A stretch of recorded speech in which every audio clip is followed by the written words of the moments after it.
नमस्कार विद्यार्थी मंडळी, या व्हिडिओमध्ये आपण येणाऱ्या पोलीस भरतीसाठी अतिशय महत्त्वाचे करंट अफेअर्स व जीकेचे प्रश्न पाहणार आहोत.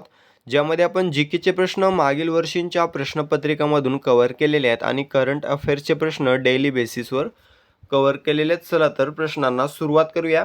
या ठिकाणी प्रश्न पहिला आहे बघा. दक्षिणेत वीरशैव लिंगायत संप्रदायाची स्थापना कोणी केली? कोणी केली? उत्तर येत असेल तर कमेंट करायचं आहे बघा. या प्रश्नाचं योग्य उत्तर असणार आहे महात्मा बसवेश्वर.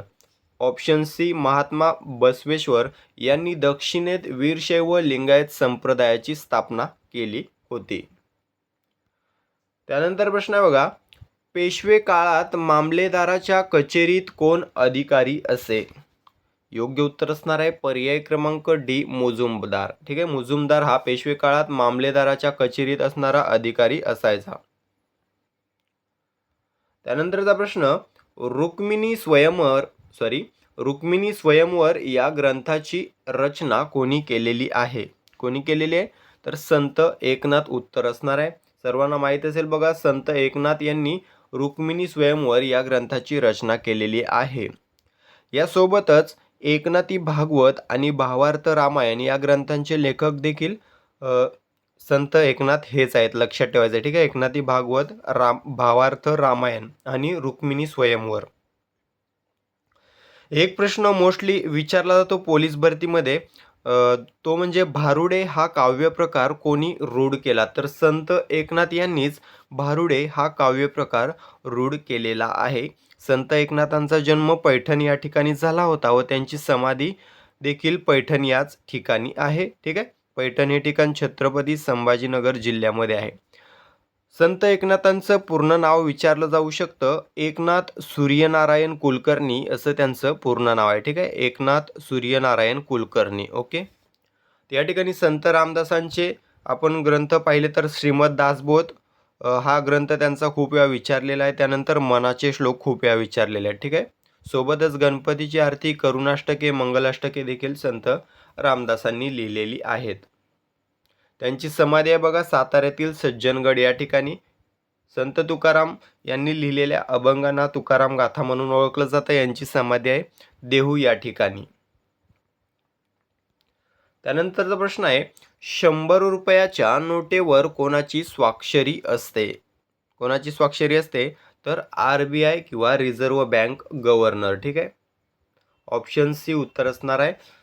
रिझर्व्ह बँकेचे जे गव्हर्नर असतात त्यांची सही असते 100 रुपयाच्या किंवा इतर कोणत्याही नोटेवर. पूर्वी 1 रुपयाच्या नोटेवर सरकारच्या वित्त सचिवांची स्वाक्षरी असायची. प्रश्न विचारला जाऊ शकतो. ठीक आहे, किती रुपयाच्या नोटेवर? 1 रुपयाच्या नोटेवर. कोणाची? तर वित्त सचिवांची स्वाक्षरी असायची.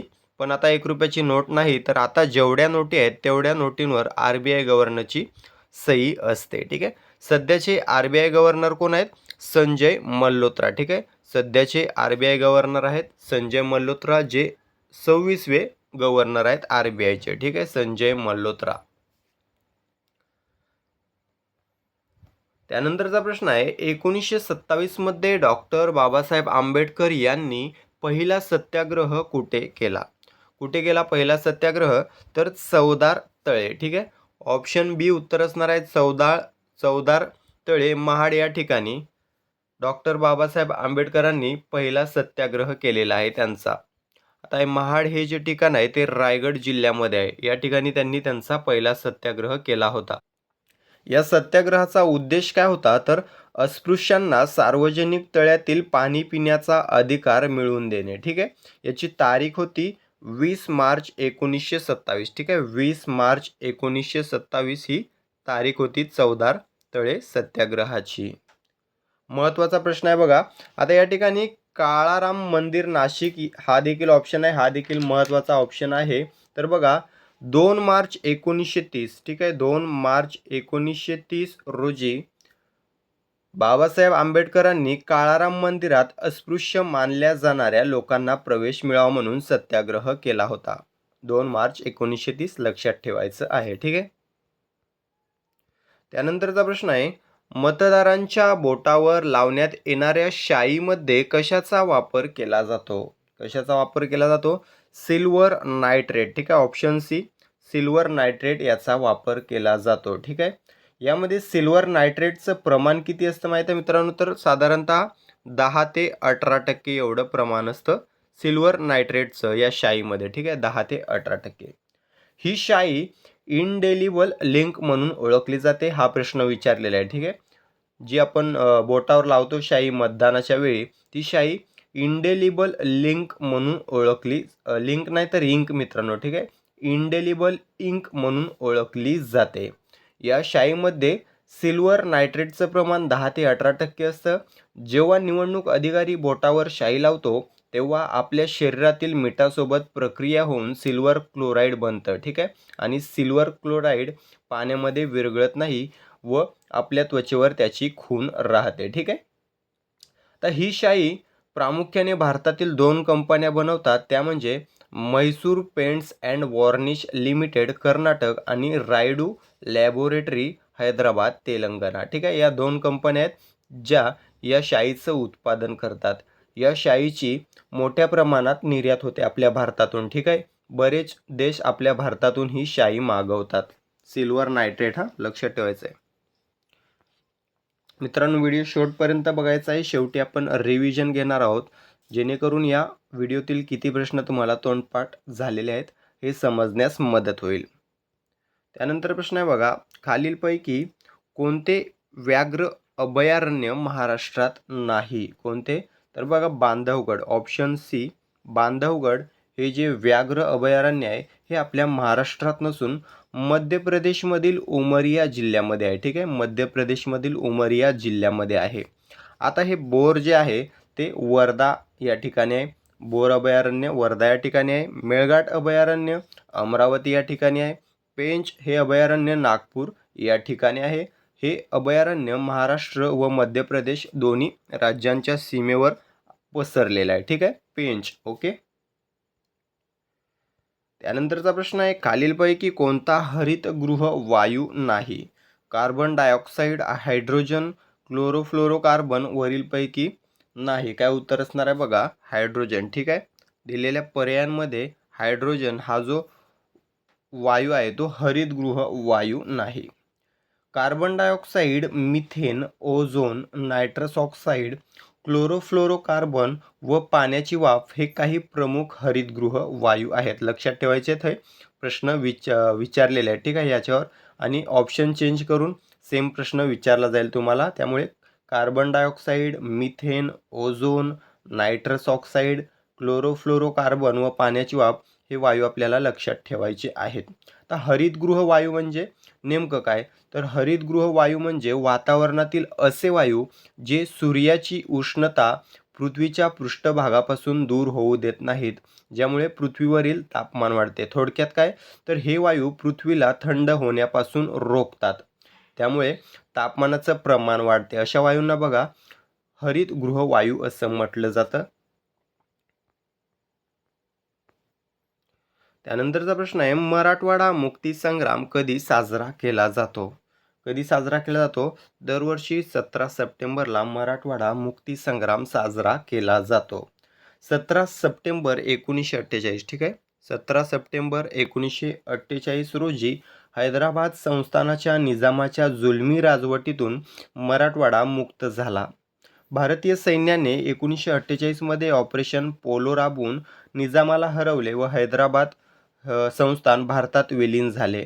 परंतु याआधी बऱ्याच क्रांतिवीरांनी मराठवाडा मुक्तीसाठी लढा दिला होता आणि ऑपरेशन पोलोने त्या लढ्याला यश मिळालं होतं. ठीक आहे. त्यानंतरचा प्रश्न आहे, खालीलपैकी कोणती विशिष्ट बाब BNSS मध्ये आहे?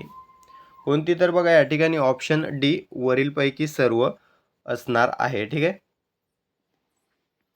Victim protection, EFIR, scientific investigation हे तिन्ही पर्याय बरोबर असल्यामुळे ऑप्शन डी आपलं उत्तर असणार आहे. आता BNSSचा मला फुल फॉर्म सांगायचा आहे व सोबतच भारतातील 3 नवे फौजदारी कायदे भारतात केव्हापासून लागू झाले ते देखील कमेंट करून सांगायचं आहे. त्यानंतर प्रश्न आहे, भारतातील कोणते अँटी टँक मिसाईल भारताने तयार केले आहे? कोणते? तर या ठिकाणी नाग हे जे अँटी टँक मिसाईल आहे हे भारताने तयार केलेलं मिसाईल आहे. पुढील प्रश्न, महाराष्ट्र राज्याच्या पहिल्या महिला पोलीस महासंचालक कोण? कोण आहेत तर बघा, रश्मी शुक्ला. ठीक आहे, रश्मी शुक्ला या महाराष्ट्राच्या पहिल्या महिला पोलीस महासंचालक होत्या. त्या आता त्यांची बदली झालेली आहे. ठीक आहे, आता सध्या कोण बनलेले आहेत आपल्या महाराष्ट्राचे महासंचालक? तर या ठिकाणी सदानंद दाते. ठीक आहे, सदानंद दाते हे आपल्या महाराष्ट्राचे नवीन महासंचालक बनलेले आहेत.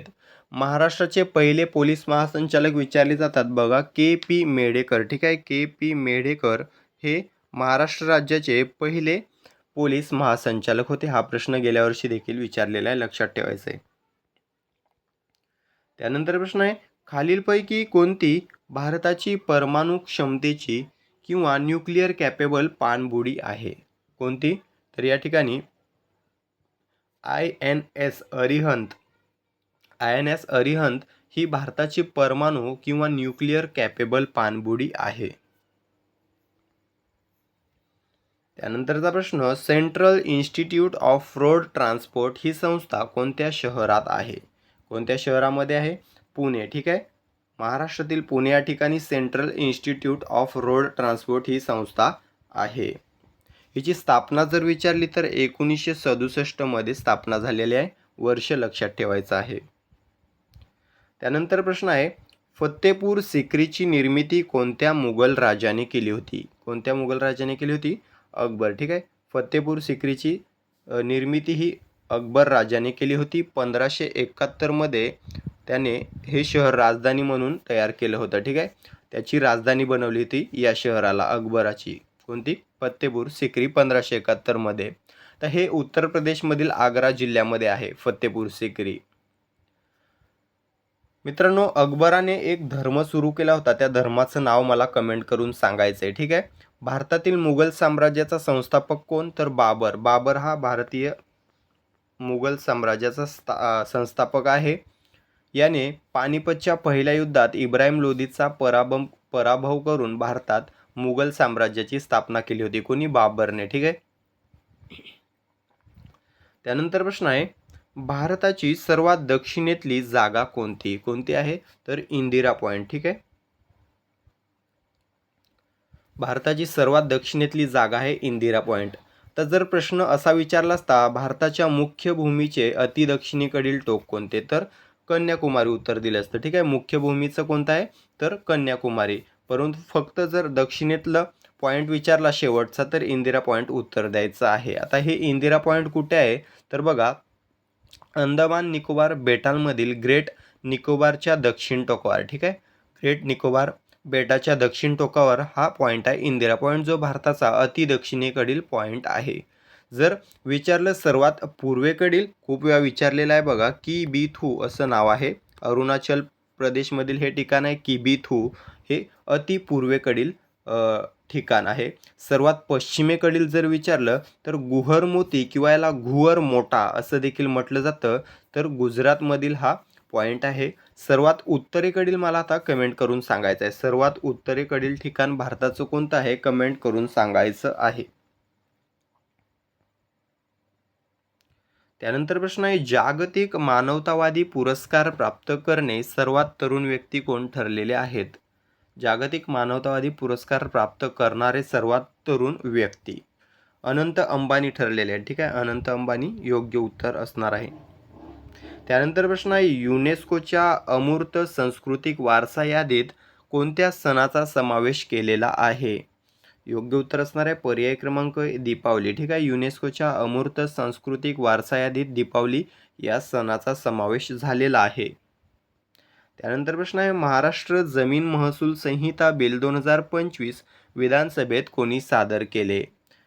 चंद्रशेखर बावनकुळे. ठीक आहे, चंद्रशेखर बावनकुळे यांनी महाराष्ट्र जमीन महसूल संहिता बिल 2025 विधानसभेत सादर केले. त्यानंतर प्रश्न आहे, पेटा इंडियाचा 2025चा पर्सन ऑफ द इयर पुरस्कार कोणी जिंकला? कोणी जिंकला? रवीना टंडन. ठीक आहे, रवीना टंडन यांनी पेटा इंडियाचा 2025चा पर्सन ऑफ द इयर पुरस्कार जिंकलेला आहे. त्यानंतर प्रश्न आहे 2025 मधील सर्वात वेगन फ्रेंडली सिटी म्हणून कोणते शहर घोषित करण्यात आले? कोणते? तर कोलकाता. ठीक आहे. कोलकाता हे 2025 मधील सर्वात वेगन फ्रेंडली शहर म्हणून घोषित करण्यात आलेलं आहे. त्यानंतर प्रश्न आहे देशातील सर्वात मोठे कृषी प्रदर्शन किसान 2025 कोठे भरवण्यात आलेले आहे? तर आपल्या पुण्यामध्ये. ठीक आहे. महाराष्ट्रातील पुण्यामध्ये देशातील सर्वात मोठे कृषी प्रदर्शन किसान 2025 भरवण्यात आले आहे. त्यानंतरचा प्रश्न तिन्ही प्रकारात 100 पेक्षा अधिक विकेट घेणारा पहिला भारतीय गोलंदाज कोण बनलेला आहे? तर जसप्रीत बुमराह हा तिन्ही प्रकारात म्हणजे T20, टेस्ट आणि एकदिवसीय क्रिकेट या तिन्ही प्रकारात 100 पेक्षा अधिक विकेट घेणारा पहिला भारतीय गोलंदाज बनलेला आहे. शेवटचा प्रश्न आहे नुकतंच जागतिक मानवी हक्क दिवस कोणत्या दिवशी साजरा करण्यात आलेला आहे? तर बघा 10 डिसेंबरला जागतिक मानवी हक्क दिन साजरा केला जातो दरवर्षी. ठीक आहे. तर मित्रांनो अशा प्रकारे आपण या ठिकाणी 24 प्रश्न पाहिलेले आहेत जे अतिशय महत्त्वाचे आहेत आणि विश्लेषणसोबत हे 50 प्रश्न तुमचे कव्हर झालेले आहेत या व्हिडिओमधून. ठीक आहे. आता या 24 प्रश्नांची आपण रिव्हिजन घेऊया. ही रिव्हिजन म्हणजे तुमची या व्हिडिओवरील परीक्षा असणार आहे, जी शेवटपर्यंत पाहायची आहे रिव्हिजन आणि शेवटी किती गुण मिळालेले आहेत हे मला कमेंट करून सांगायचं आहे, जेणेकरून या व्हिडिओद्वारे तुमचा किती अभ्यास झालेला आहे मला समजण्यास मदत होईल. चला तर रिव्हिजन सुरू करूया.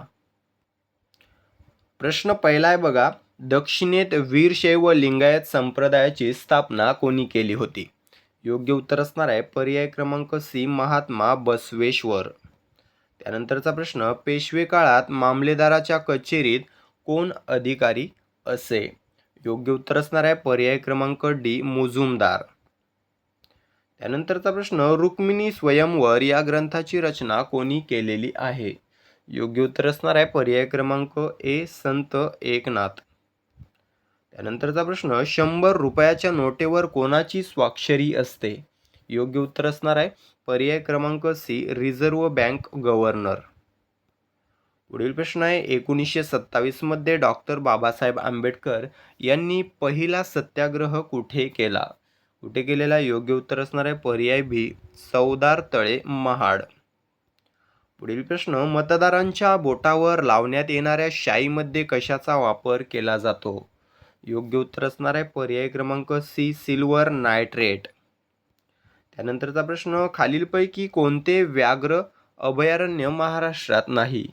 योग्य उत्तर असणार आहे पर्याय क्रमांक सी बांधवगड. पुढील प्रश्न आहे खालीलपैकी कोणता हरितगृह वायू नाही? योग्य उत्तर असणार आहे पर्याय क्रमांक बी हायड्रोजन. त्यानंतर प्रश्न मराठवाडा मुक्तीसंग्राम दिन कधी साजरा केला जातो? योग्य उत्तर असणार आहे पर्याय क्रमांक ए 17 सप्टेंबर. पुढील प्रश्न खालीलपैकी कोणती विशिष्ट बाब BNSS मध्ये आहे? योग्य उत्तर ऑप्शन डी वरीलपैकी सर्व. त्यानंतरचा प्रश्न खालीलपैकी कोणते अँटी टँक मिसाईल भारताने तयार केले आहे? योग्य उत्तर असणार आहे पर्याय क्रमांक बी नाग. त्यानंतरचा प्रश्न महाराष्ट्र राज्याच्या पहिल्या महिला पोलीस महासंचालक कोण? योग्य उत्तर असणार आहे पर्याय क्रमांक सी रश्मी शुक्ला. पुढील प्रश्न खालीलपैकी कोणती भारताची परमाणु क्षमतेची किंवा न्यूक्लिअर कॅपेबल पाणबुडी आहे? योग्य उत्तर असणार आहे पर्याय क्रमांक सी INS अरिहंत. पुढील प्रश्न आहे central institute of road transport ही संस्था कोणत्या शहरात आहे? योग्य उत्तर असणार आहे पर्याय क्रमांक ए पुणे महाराष्ट्र. पुढील प्रश्न फत्तेपूर सिक्रीची निर्मिती कोणत्या मुघल राजाने केली? योग्य उत्तर असणार आहे पर्याय क्रमांक ए अकबर. त्यानंतर प्रश्न आहे भारताची सर्वात दक्षिणेकडील जागा कोणती? योग्य उत्तर असणार आहे पर्याय क्रमांक सी इंदिरा पॉइंट. त्यानंतरचा प्रश्न जागतिक मानवतावादी पुरस्कार प्राप्त करणारा सर्वात तरुण व्यक्ती कोण ठरलेला आहे? योग्य उत्तर असणार आहे पर्याय क्रमांक डी अनंत अंबानी. त्यानंतर प्रश्न आहे युनेस्कोच्या अमूर्त सांस्कृतिक वारसा यादीत कोणत्या सणाचा समावेश झालेला आहे? योग्य उत्तर असणार आहे पर्याय क्रमांक ए दीपावली. त्यानंतर प्रश्न आहे महाराष्ट्र जमीन महसूल संहिता बिल 2025 विधानसभेत कोणी सादर केले? योग्य उत्तर असणार आहे ऑप्शन सी चंद्रशेखर बावनकुळे. त्यानंतर प्रश्न आहे पेटा इंडियाचा 2025चा पर्सन ऑफ द इयर पुरस्कार कोणी जिंकला? योग्य उत्तर असणार आहे पर्याय क्रमांक ए रवीना टंडन.